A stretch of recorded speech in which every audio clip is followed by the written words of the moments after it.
Friends, మీ అందరికీ ఒక ముచ్చటైపోదామని వచ్చిన నేను.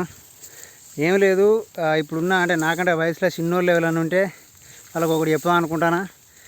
నాకంటే వయసులో పెద్దలు చెప్పేంత పెద్దోళ్ళు ఏం కాదు, కానీ కొంచెం చదువుకుంటే వాళ్ళు ఎవరైతే ఉన్నారో కొంచెం మంచిగా చదువుకోర్రి. అన్నలు, తమ్ముళ్ళు, చెల్లెలు, అక్కలు ఎవరైతే వాళ్ళు ఇట్లా మాలెక్క ఎండల కింద బురద ఎండ కొట్టంగా ఈ బురదలా ఈ పోగొట్టొచ్చిన నేను. ఈ చదువుకోకపోతే ఇట్లా పని చేసుకోవాల్సి ఉంటుంది. కాబట్టి మంచిగా చదువుకోర్రి. చదువుకొని ఆ ఫ్యాన్ల కింద ఇక జాబులు చేసుకుంటూ మంచిగా కూర్చోరు నీడ పట్టుకు. కానీ ఇట్లా ఎండలో వ్యవసాయం చేయాలంటే ఇది కాని పని.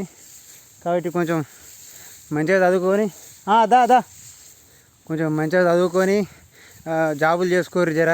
ఇక మాలెక్క వ్యవసాయం చేయాలంటే ఇక అది కాని పని. ఇక మేమే చచ్చుకుంటా చదువుకోలే కాబట్టి ఏదో చేయాల్సి వస్తుంది. జర చదువుకోరు మంచిగా. ఏం లేదు, చదువు విలువ ఇట్లా మాలెక్క ఎండల కట్టం చేసి అడుగుతూ తెలుస్తుంది. చదువుకొని ఏదో 10,000 15,000 నీడ పట్టుకుంటే చేసుకోర్రి.